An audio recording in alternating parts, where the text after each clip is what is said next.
your experience on the field has been simply a marvel. Impeccable hands. I mean, choreographed finesse, and of course, a physique like no other. I would regard your talent as God-gifted. I mean, how do you perceive your longevity in the sport?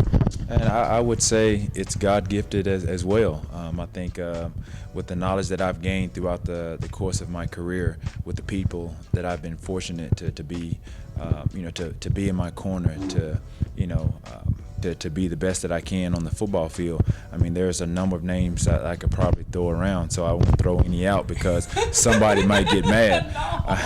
But I guess I can start with my personal trainer, Buddy Prim, in Atlanta, Georgia, and he's been very instrumental from the year, probably after my third year in the my football career. Overall, I think a lot of hard work has been a big factor in it as well. So I think when it comes to me staying in shape, it comes with dedication, determination, and this other D word that a lot of people don't like, and that's diet. And I think that's what's really been key for me, really staying in shape and being on top of my game all these years. Tell me about your new venture with the Allen Wranglers. Well, it's been an experience to say the least. Obviously, I had a knee injury that I sustained last year that didn't allow me to play in the NFL season. So when this opportunity came about, it came out of nowhere. But I know I say out of nowhere, but I know God had His hand in it. So obviously this is an opportunity for me to really, it brought me back to earth. I'm very humbled by this situation, and at the same time, I've definitely gained some new friends with this situation. And at the same time, it's given me some time to put a lot of things in perspective.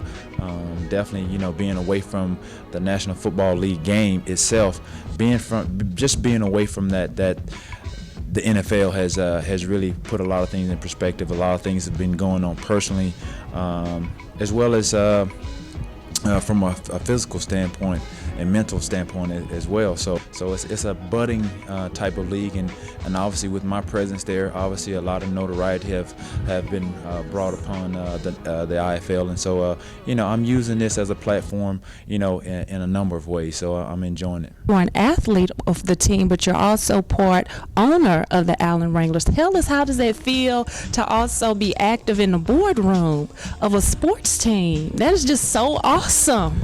Well, I really haven't grasped, the concept of me being a part owner. So, but I am, and so I'm a consultant.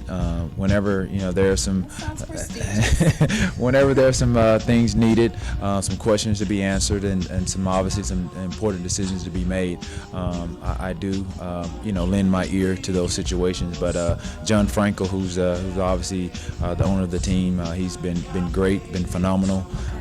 Obviously, he was the one that approached me about playing in this league and playing on the Allen Wranglers. So when I was approached with the idea of being part owner, obviously that was sort of like icing on the cake, and so it's been great so far. So for the most part, I try to be a player first, and then when I need to pull out that owner hat, then I will. But it's been an experience, and again, the guys that we've had on our team, they're competitive. The league is competitive. Again, a lot of people may look at this as a step down or 2 or 3 from the NFL, but for myself, at the end of the day, it's football, and it's an opportunity for me to really just really continue to perfect my craft. And I think, honestly, I ain't gonna say I think, I know I've gotten better at route running, things that I wasn't as good at in the NFL. I've bettered myself. Now, I know you made mention of the NFL. Has there been any major transitions for you from the NFL to the IFL, Terrell? Well, of course. Anybody that's not familiar and aware of the IFL, it's the field is 50 yards long. So we're 50 yards shorter than the National Football League field dimensions, and it's not as wide as the NFL field at the same time. So when it comes to routes, things of that nature, and the quarterback, the balls are coming out faster, the balls are a little smaller.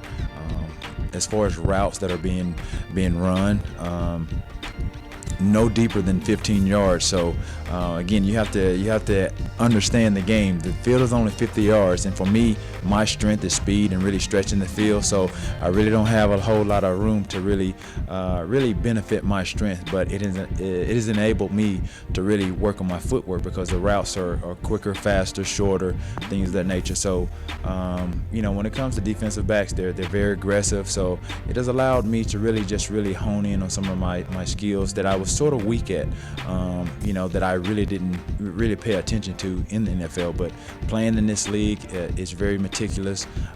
Again, you have to get your head around as far as a receiver is concerned. The ball's coming out faster. There's only 8 players on each side of the ball, where in the NFL there's 11. So that's a little bit of a difference. And so it's like I said, it's very competitive. And so that's really the few things that I've really kind of tried to adjust to on the run. I really didn't know how that transition was going to go for me, being that I was with the San Francisco 49ers and stood on the star back in 2000. And so obviously, Jerry Jones gave me an opportunity, and I thank him for that, to come here. And so again, this is the Dallas Cowboys are America's team, and so I think I fitted right in. And so when I came here, they opened the doors and the arms. And so I had a great time, the stint that I was here. And then, coming back, to play here for the Allen Wranglers, still saw how the fan base was still there, and the love for T.O. was still there. So that's been a big key in the success of our team. And the attendance, it's gone down a little bit, but we ask the fans to really just come out and still support the IFL, because it's very competitive. And this is a league that really, some of these guys, they try to use as a platform to get into the National Football League. And so me being here for my first year, I really didn't know a whole lot about it, but just talking with some of the coaches, talking with my partner John Frankel, and some of the coaches, they said that some of the guys that have played in this league has gotten opportunities with the NFL. Whether they made it or not, that's dependent upon how they perform when they get that opportunity. But the fact is, they got the opportunity. I know how you're so passionate about the game. It resonates in your voice in this interview.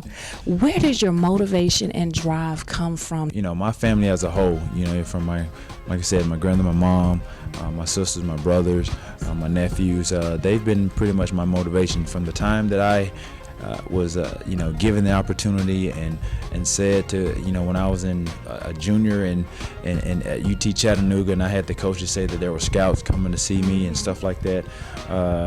It motivated me, because I never really thought I would play football beyond my collegiate years. I never really had that passion for the game. When I'm playing whatever sport, I'm very competitive. So when the opportunity came about, it's one thing to be said, to not take advantage of opportunities. But when that opportunity came my way, I tried to seize the moment, and I feel like I have done that.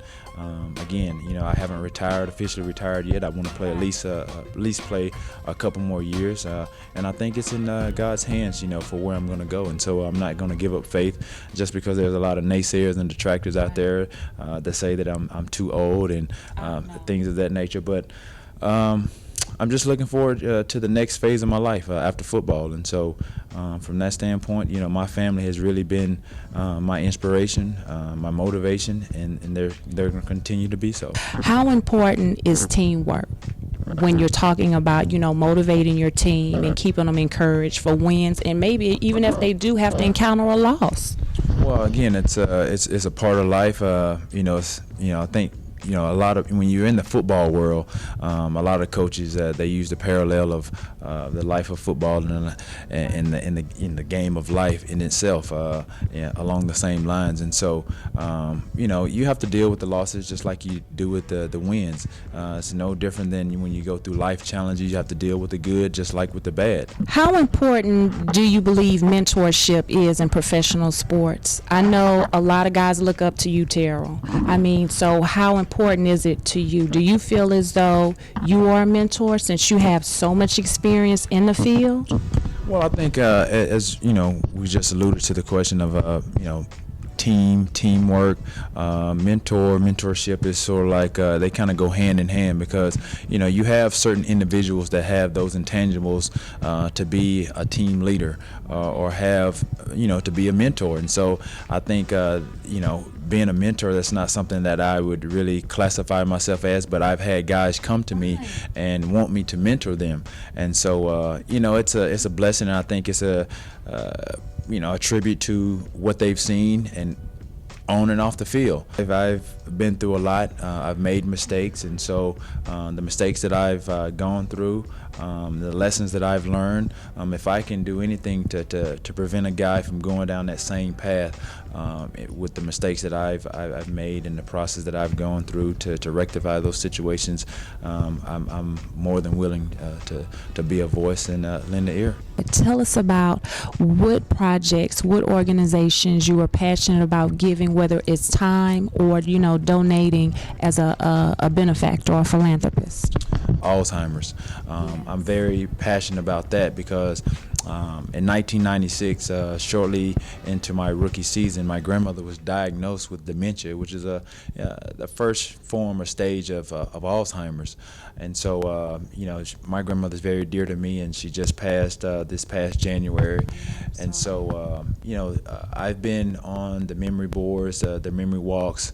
I'm Alzheimer's champion, so to speak.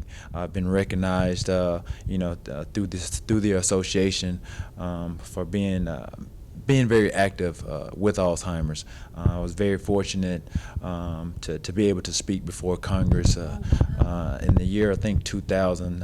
Myself and Mike Marks, who was the head coach of the St. Louis Rams at the time. The media has portrayed a T.O. and a Terrell Owens. Is there really a difference? I figured I'd get all my future apologies out of the way right now. So let's begin. I would like to apologize to my teammates and the coach for my excessive celebrations. I guess I'm the only one that gets excited. No, it really isn't. But it's entertaining, from a fan base and an audience standpoint. Because they're always going to say, there's two sides of me, and I kind of fall into that, that trap at night, every now and then, and I try to have fun with it. But at the same time, there's T.O., but you can't have T.O. without Terrell Owens. And so I was able to adopt that name, by the way of John Madden, my rookie year. So I think he saw me, he was announcing or commentating our game, and so I don't know if it must have been hard for him to say Terrell Owens, and so he just started saying T.O. And so ever since then, I've been T.O. And so I guess if you can't say Terrell and you want to say Terrell, you just say T.O. And now I hear you have a knack for interior design. What's next? I mean, it seems like the sky's the limit. Actor, every owner, what is next for Terrell Owens? Well, when it comes to fashion, that's something I think I've kind of a taste that I've acquired, throughout my career. I'm never going to, self-proclaim myself as being the best dressed. I just try to look good, to me, and to try to look presentable. That's what I try to do. If it comes off a little bit more than that, hey, wipe me down. But other than that, I think when it comes to fashion and interior design, they kind of go hand in hand. I think this new endeavor that I'm really trying to do is that's trying to get this home decor line off the ground. I have a good friend who's in the interior design world as well. Her name is Nikki Chu. She's doing some things, with her interior design, and so she, we were brought together through some mutual friends, and she saw that, I have a taste, for interior design, and so the next thing we're trying to get off the ground is this line called the home decor line called Loft 81. So it's going to be interesting. It's a lot of hot and sexy accessories, beddings, things of that nature. But it's something coming pretty soon. I don't claim to be an A-list actor yet, but I'm taking those baby steps and going through the course. And so the last thing that I did was Dysfunctional Friends. Yes. And it was produced by Tara Turner, who was also one of the actors in the movie.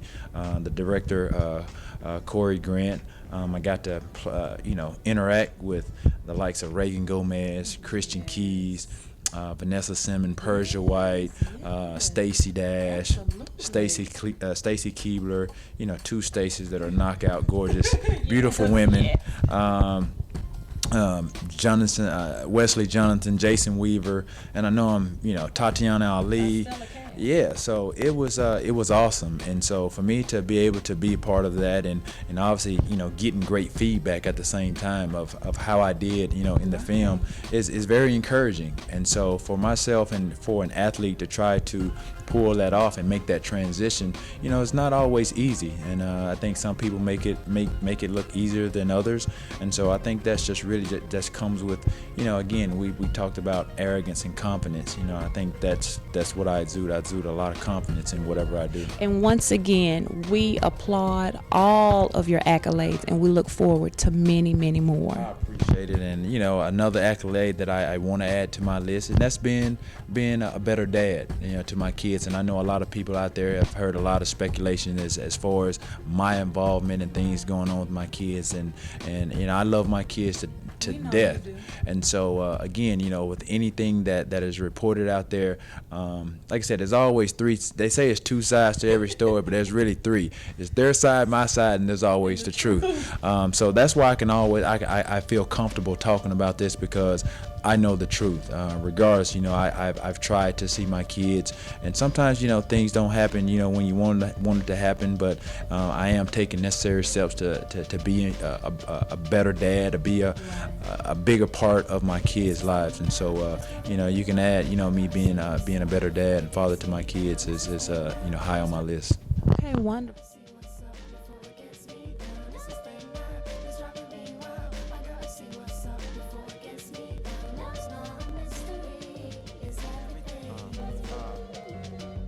The type to watch Oprah and the Today Show, be on the treadmill, like okay go. Had a body that you can't pay for. That means she had some D's on her, but they weren't fake though. Had a drive room, a drive for Rodeo.